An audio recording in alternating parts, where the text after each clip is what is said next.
Okay, welcome back. Final session, roundtable session of the Theatrical Voice Research Center conference. We are starting off the roundtable, but then we really want to hear from our audience. And I will just start asking the panelists to very briefly, I give them 3 minutes each, talk about their specific interests in the theatrical voice or voice in theatrical setting in the broad sense of the term theatrical. Jed, do you want to start? All right, I will start. My name is Jed, obviously, we are on. So I'm Jed Wentz. Hello. I'm from Leiden University. I work at the Academy of Creative and Performing Arts, where we facilitate doctoral research through the artistic practice of the individual candidate. So I'm very much involved in artistic research, and my particular subject is the relationship between acting and music in the period 1680 to 1930. So that's a very broad period. I won't go into why I take such a broad period here.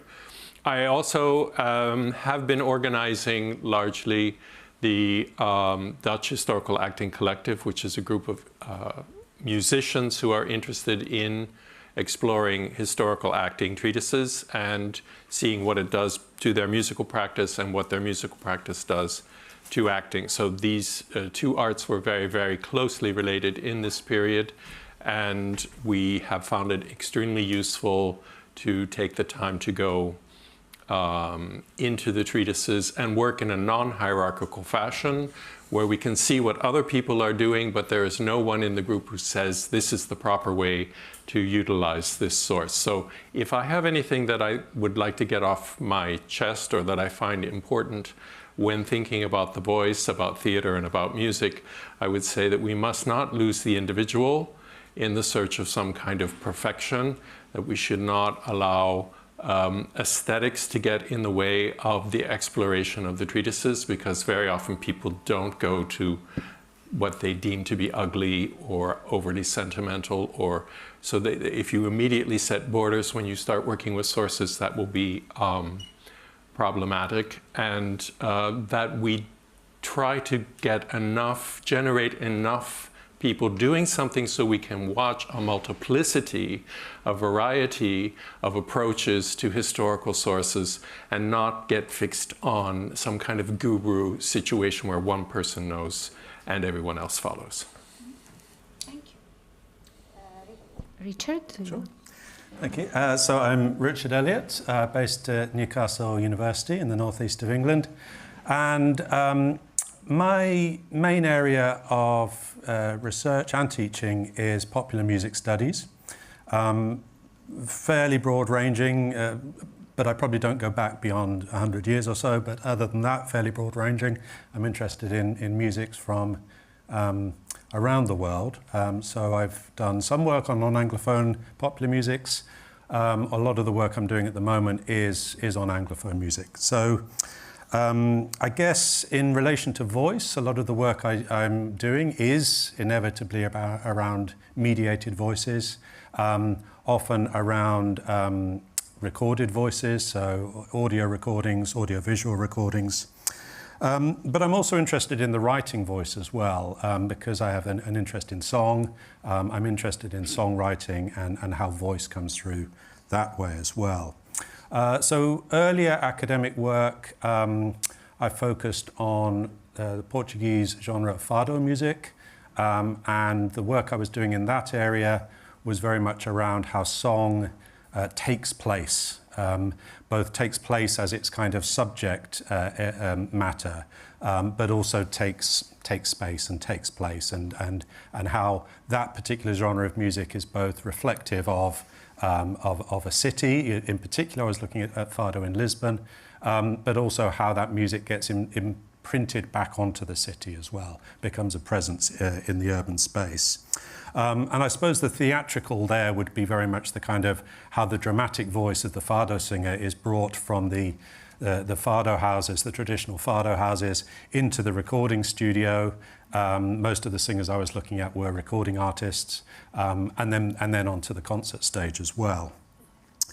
Later work looked at what I called the late voice, which was thinking about how voice in popular song evokes time, age, and experience. And there I'm thinking about both the writing voice, the songwriter's voice, but also the singer. So I looked at lots of a number of singers and songwriters who had quite long careers, because I was interested. It started off as an interest in the aging voice and how older singers and songwriters reflected on the life course, but I was also interested in what I call the early late voice, the sort of adoption by quite young singers of a sort of voice of experience as well.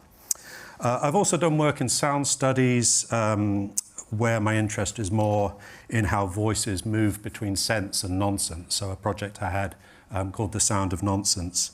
So here my work, I guess, overlaps with some of the material we've heard in this conference, particularly around how voices move between, move beyond language, move beyond semantics and the written word. And I guess the connecting thread with all of my work and really informing it right now is song. So what I was talking about here was very much more song-based in some ways than it was voice-based. But of course, song, is always carrying a voice with it, whether that's a songwriter's voice, a singer's voice, other voices. So my work sort of constantly kind of hovers around voice, even when it doesn't seem to be directly, maybe engaging in vocal production as such. Thank you. Okay. Anna? Hello, my name is Anna Wegner, and I'm currently doing a postdoctoral research in the Universidade de São Paulo, São Paulo's University in Brazil. 10 years ago, I finished my postdoc, my PhD. My research in this moment was about vocal pedagogy in theater fields from 60s until nowadays. And now I'm working on sound designer history, and I am particularly interested about the relationship between sound design and voice. These three days have been really amazing to me, because I don't have so much the opportunity to be together with people come from music background and theatrical background, and even there is music and theatrical background, but also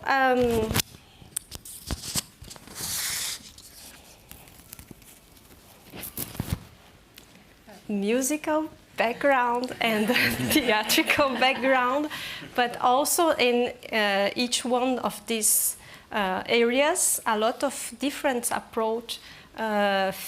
Today, physiological ones, historical ones, practical ones. So I'm very happy to be here, and I hope that we could, information important is that I'm between France and Brazil, and I have a lot of connections with Argentina, and I am happy also to be maybe able to do connections with Latin American, which is an incredible continent. Thank you. I agree. Robert. Thank you. I'm sort of slightly worried that I'm the understudy sort of in this company when it comes to thinking about voice. So I was just thinking about how, when I was, Barbara said, just talk about how your research and your work connects with voice. I thought, I'm Robert Shaughnessy. I've been at GSA since 2017 as Professor of Theatre and Director of Research, and it was a dream move for me, actually, sort of coming to work from a university drama department environment into a conservatoire environment. It seemed this was the absolute sort of great place to be, at that sort of intersection between training and creativity and research. It was ideal. I had a sort of fairly traditional kind of, let's say there were briefly, say, three things I could pick out in terms of three aspects of what I do that connect directly with voice. I mean, the first is to do, I think, sort of fairly traditional trajectory as a theatre historian who specialises in Shakespeare performance, or maybe a Shakespeare scholar who specialises in theatre history. Look at it from both ways. I'm thinking, obviously, when you're doing Shakespeare, that encompasses pretty much everything. You're studying the entire history of performance and culture. But when it comes to voice, I was thinking, well, obviously, one of the main things about Shakespeare's plays, Shakespeare's text, is the way in which seems to be actors use vocalization, use voice. For me, the sort of focus of this is about how to create a sense of presence, a sense of interiority, a sense of character, real psychological presence, and the voice is the primary instrument for that. And I think one of the key things I've sort of been looking at repeatedly over time is the relationship between sound and silence, and silence as a particular kind of tool for creating a sense of something beyond the words. A few years ago, I contributed to a volume called Shakespeare and the Making of Theatre, and there were sort of 12 components to the book, starting with beginnings and endings and various things in between. And silence was up for, and I think half of the contributors to that volume wanted to do silence, and I got it. So that's one thing. And also, obviously, it's about listening to the great voices, Gielgud, Olivier, Redgrave, and so on.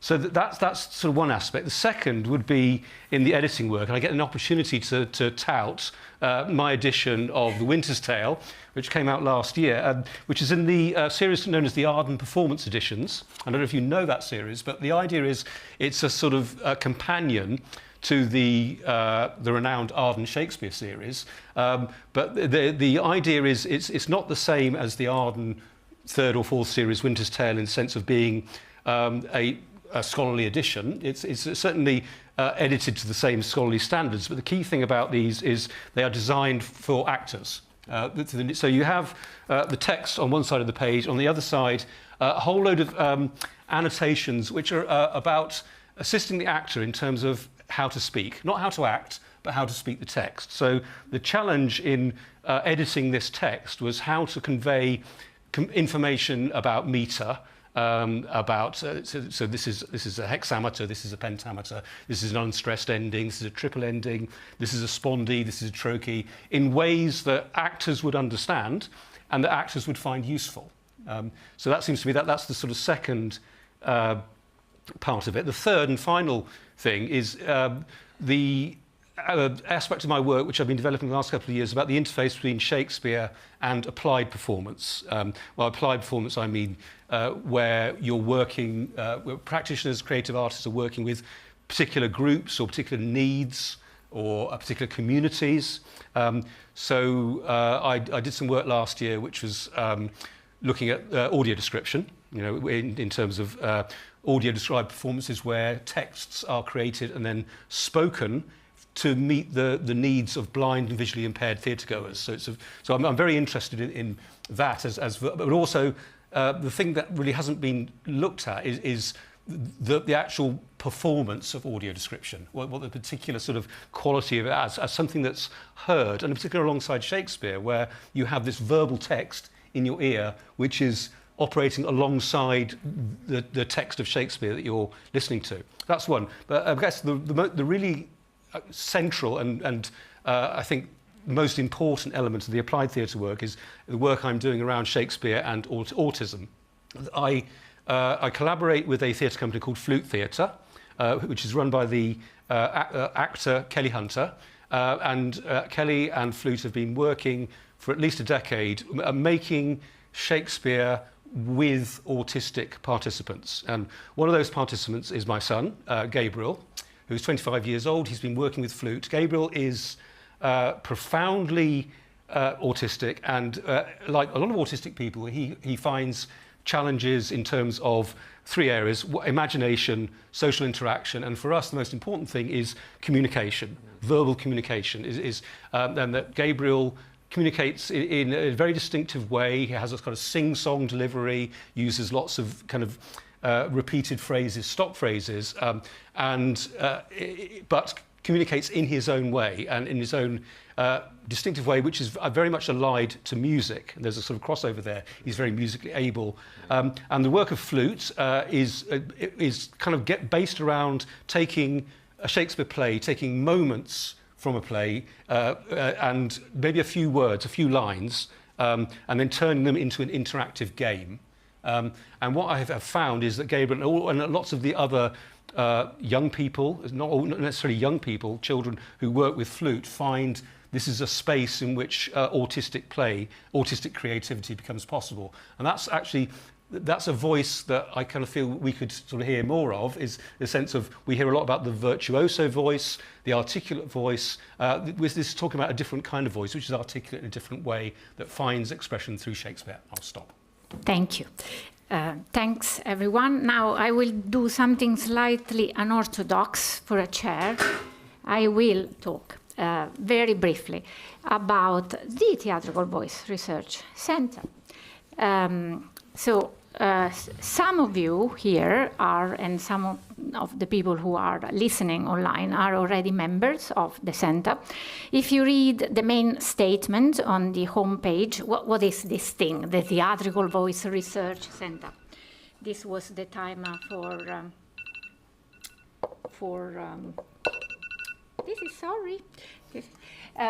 the panelist. Hopefully we'll stop.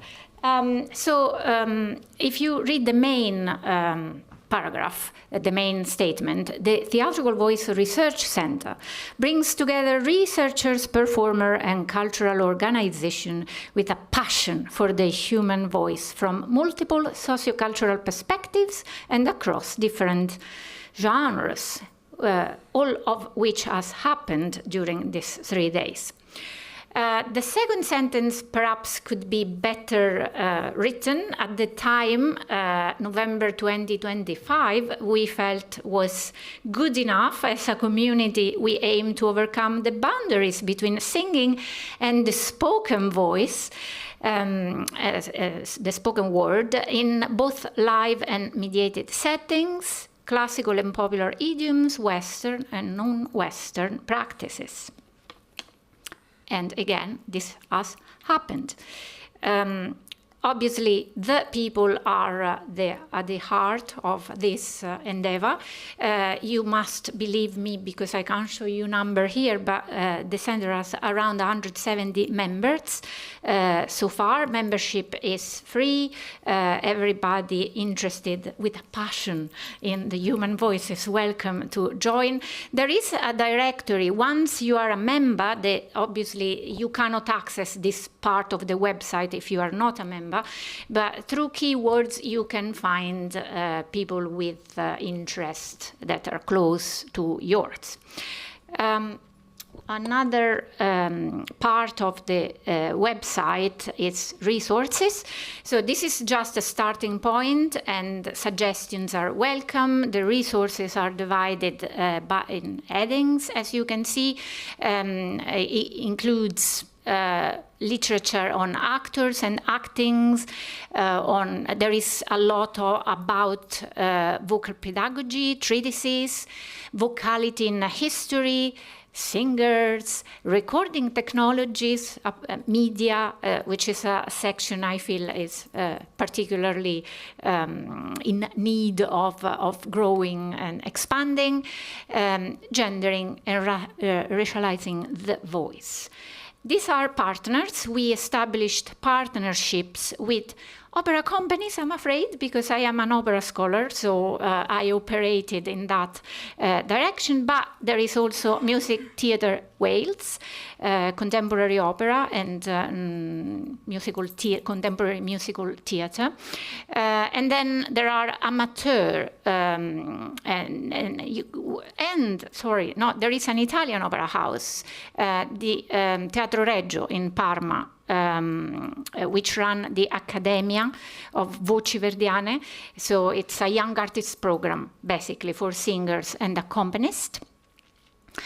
And then, as I was saying, several associations, Italian association, this is linked to a project under the aegis of the Voice Center, which ran between 2024 and 2025.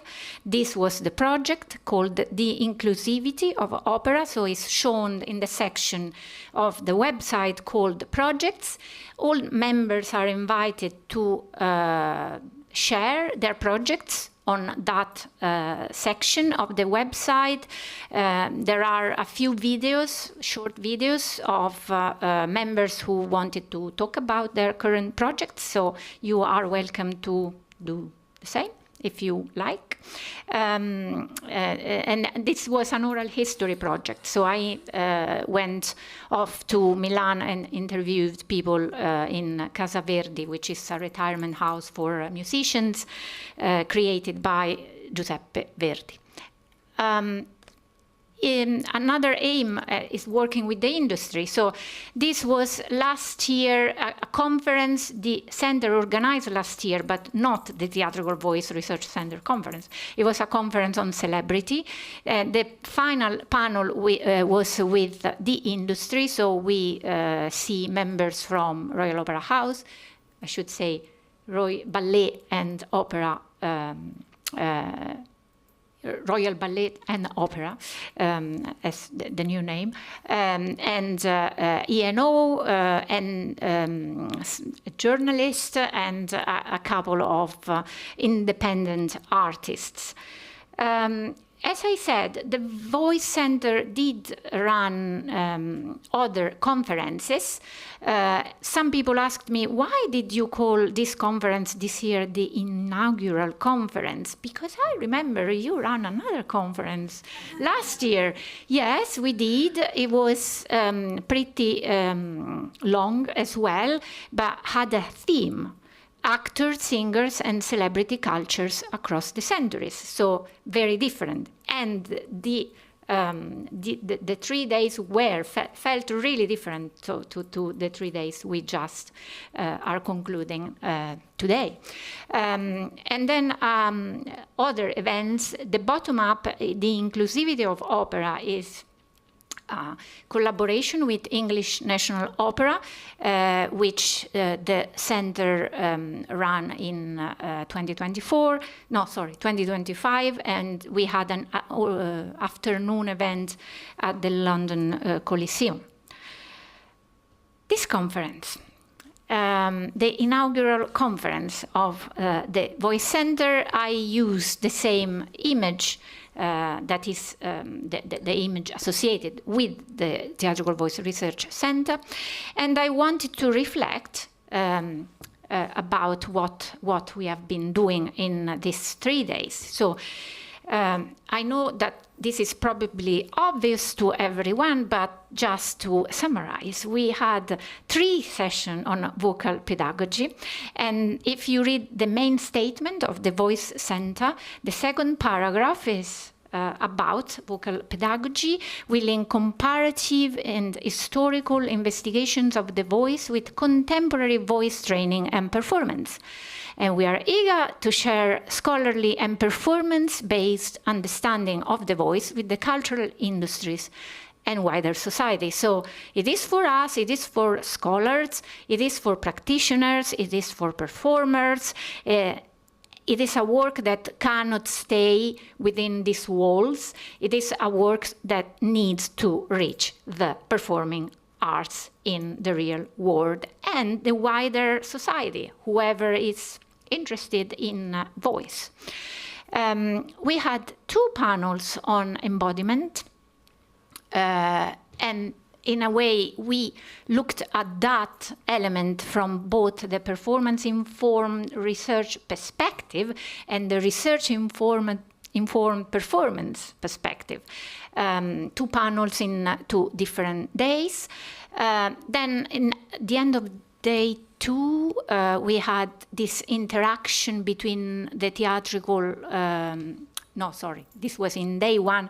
We had the first panel on the mediated voice, the radio drama, what happens when an actor goes and declaim for the radio, and then the non-human song holder presentation delivered by Richard. Then the session on singing a spoken voice that really talks to the main aim, one of the main aims of the center. And then again, operatic voice in popular musical theater, celebrity. A session remained on celebrity, contextualizing the voice, 2 panels on voice meaning, voice and authority. So that was quite a broad, both panels were quite rich meal of different subjects. And the keynote, different period, but again, moving between gender, performance, identity, and meaning. So basically, reflecting last night, I didn't take notes, but everything is recorded and we live forever on YouTube. So I could, take notes retrospectively, but I was reflecting last night that basically the main that statement in the homepage of the center really worked out in terms of the range of scholarly interest and embodiment and performance practice and informed and performance informed research.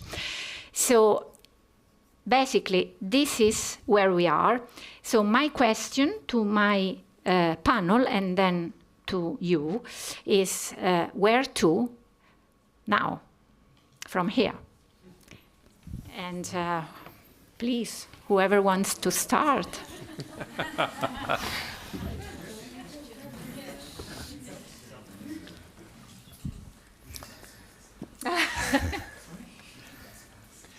Maybe we should start in inverted order.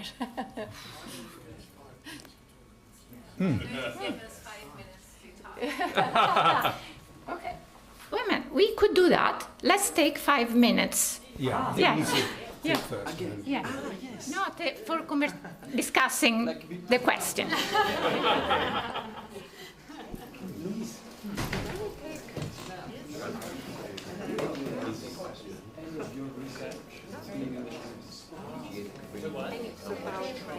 So, yeah, this is basically what I asked my name this morning. What do you think? Or if you had infinite power, what would you do with the center? Where the center should go? What should be doing? What you wish power should be doing? What you wish the center could do?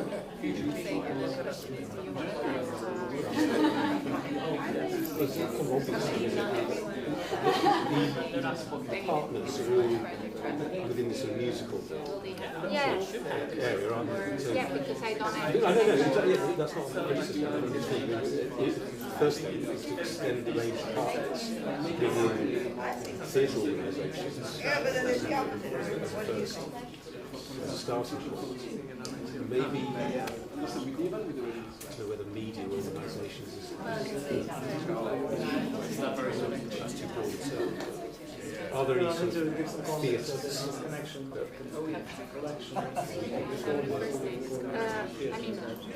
I don't work with theatres, but if you do work with theatres, please. Or maybe thinking about the sort of voice, well, I think the obvious place where they do a lot of work on voices. So that would be just a simple pragmatic suggestion. Having a conversation. In my experience, you need personality. The only reason why I have this connection is because I think That's it. I would like to help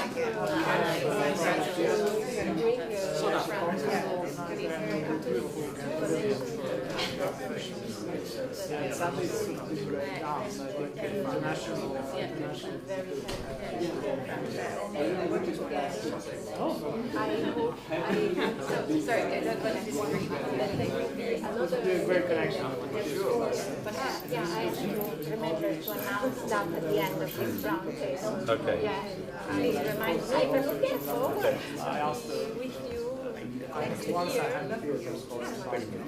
There will be. There will be. Because I wrote a review about bourgeois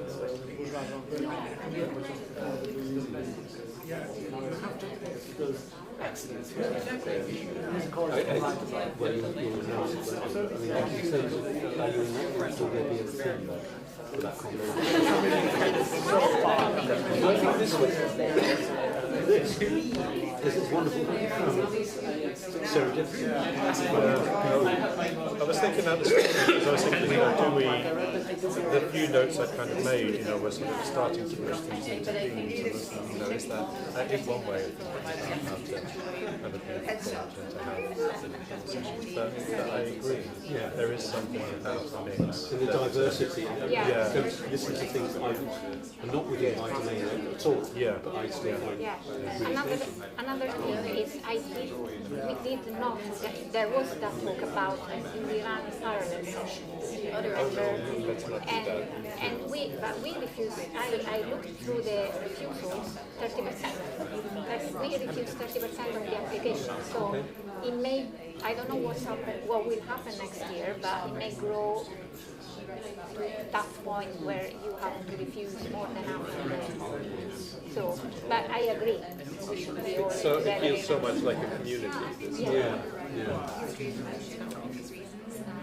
I think we might want to think about, this was basically an academic conference for academics with some performance, but do we want to influence performance? For whom are we doing this? And it doesn't have to be only one group, but I would very much like for the things that we are very good to turn into options for performers. But that's very much coming from my I situation. like that there is a strong performance stream, maybe more, but I also would like to keep the academic scholarly side I agree. both. But for instance, one might run a program at the institution where the conference will take place for students at that institution, and then have them talk about their experience. Or, I don't know if there's a way that we can make it more performer friendly. These are just, it's just a concern of mine that it's wonderful for us, but How it affects. yes, how does it actually affect them? Is there any, either you bring in a voice specialist to run a workshop in verse speaking, for this kind of group.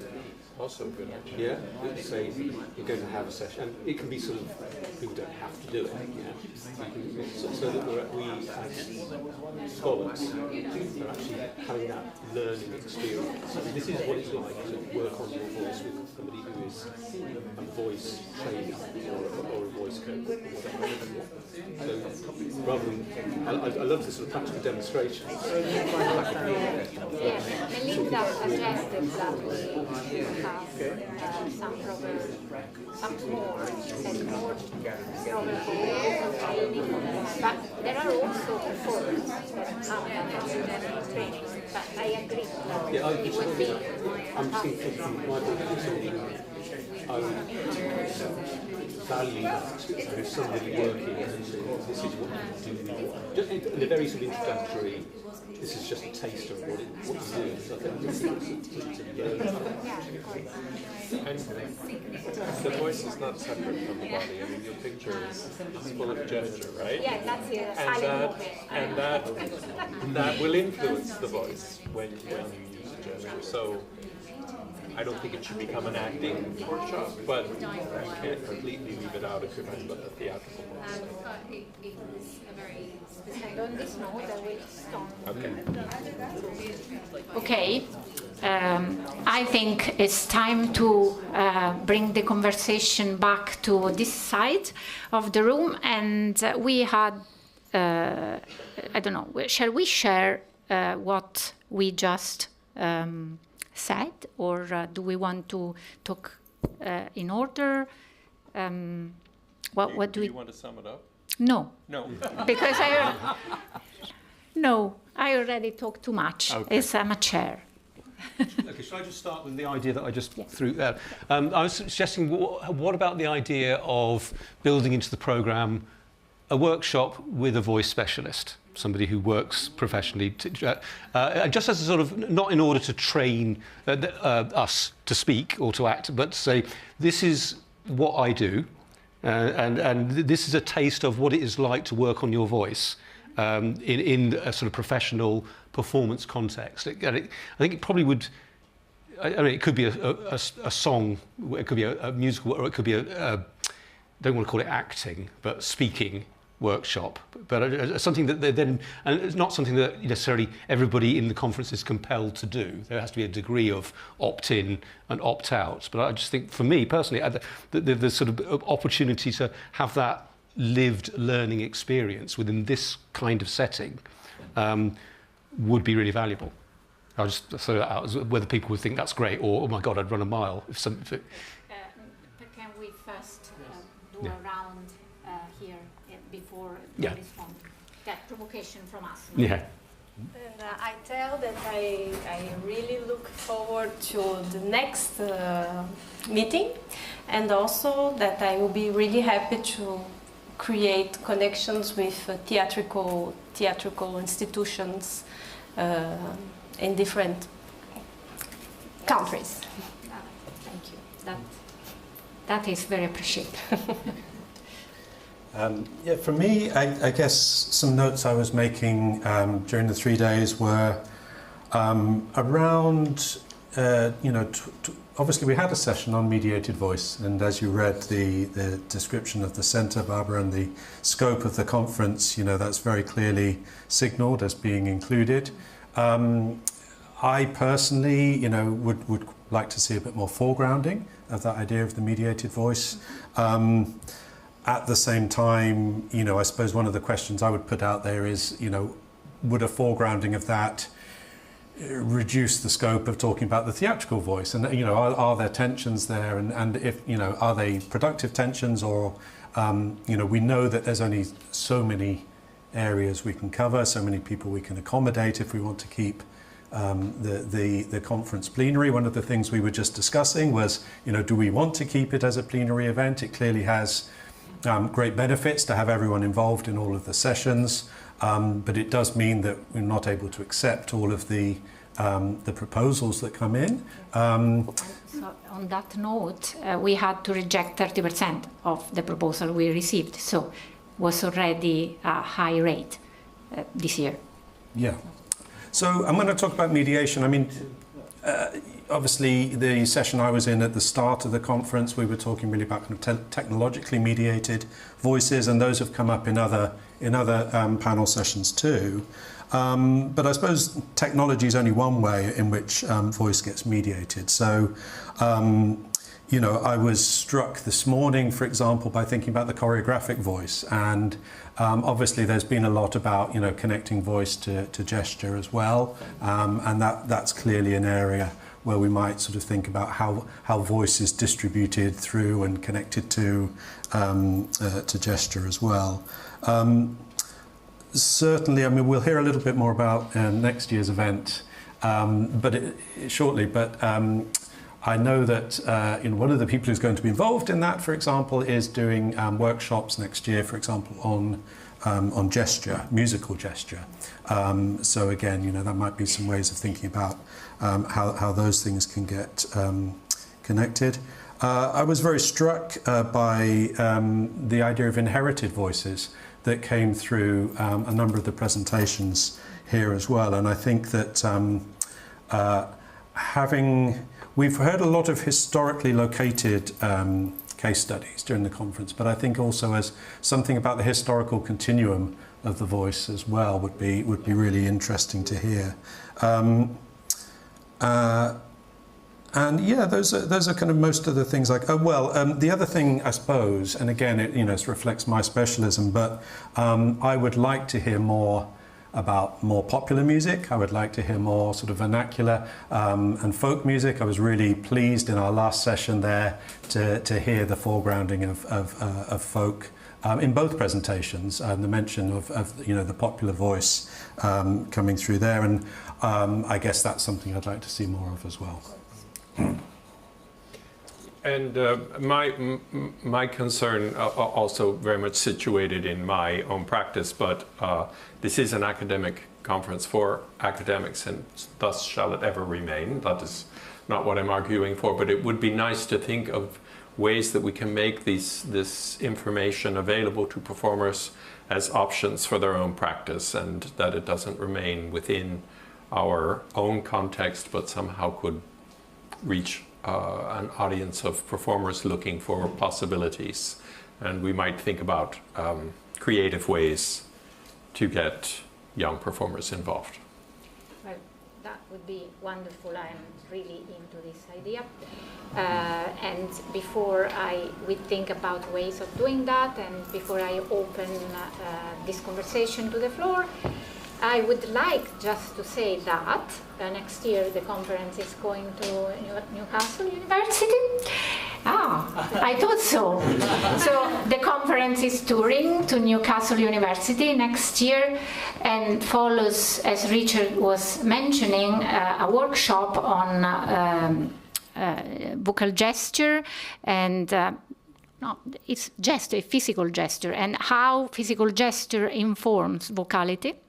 So there will be a day that is shared between that workshop and the beginning of the conference. We are thinking about how exactly, the volume has gone again, how exactly to organize the conference, but will be slightly earlier than this year, and will be Newcastle, so you know that now. This said, I am now going to open this conversation to the floor. Just in front, so. No, I would like to thank again for the rich conference and having been part in this. I was personally animated and revitalized in a very vital part of the subject of the studies I've been done.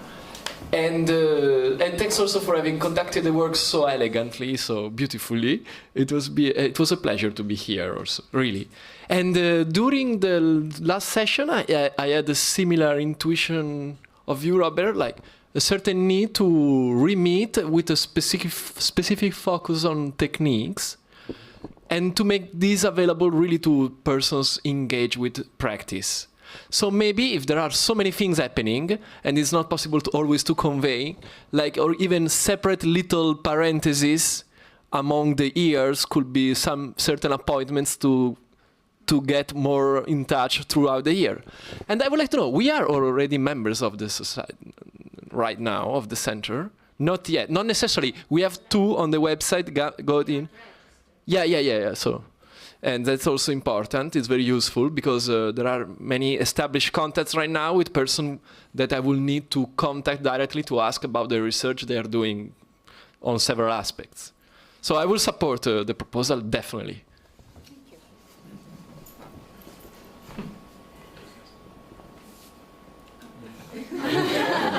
Is it working now? Is it working? Yeah. It is. Oh, great. Yeah, just a stray thought really about the timing and the placing of future conferences when thinking about that, and also thinking about the desire to bring in practitioners, from different areas, and maybe try and home in on a particular practice in a given year. Perhaps it might be helpful to coordinate the timing and the placing with some other event taking place in a particular city. So that, say, for example, that city in Poland, whose name I now forget, where the Grotowski Institute is based. Thank you very much. They make me see the knowledge in this room. Isn't it amazing? You know, it just comes like that. If it turned out that this centre were having, you know, a theatre festival in a given year, you know, in the summer, and we were thinking, where are we going to place it? Maybe we could approach that centre and say, well, you know, we'd like to have our voice conference at more or less the same time, and then join the publicity together so that participants in that event could participate in this one also. Sorry? It would put up the hotel prices. Actually, I didn't think of that. But yes, you're right. You're right. I mean, yeah, there's a downside as well, I guess. Thank you. Propositive. I thank you.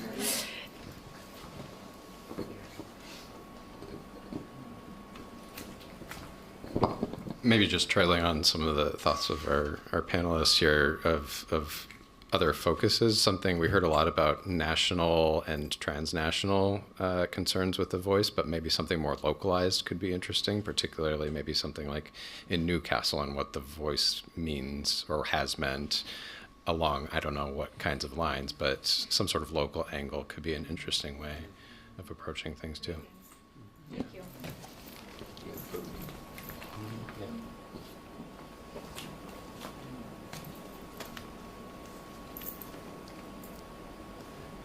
Okay. I think we're all exhausted. I think we are run out of steam.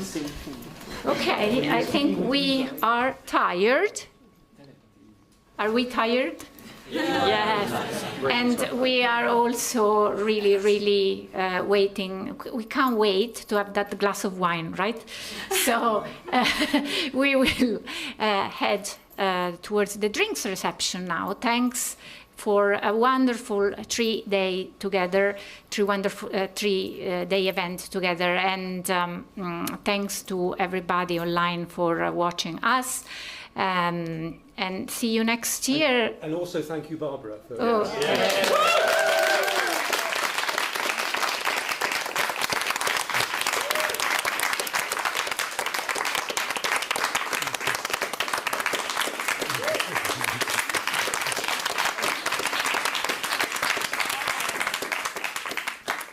Stop it, I will cry. See you in Newcastle next year.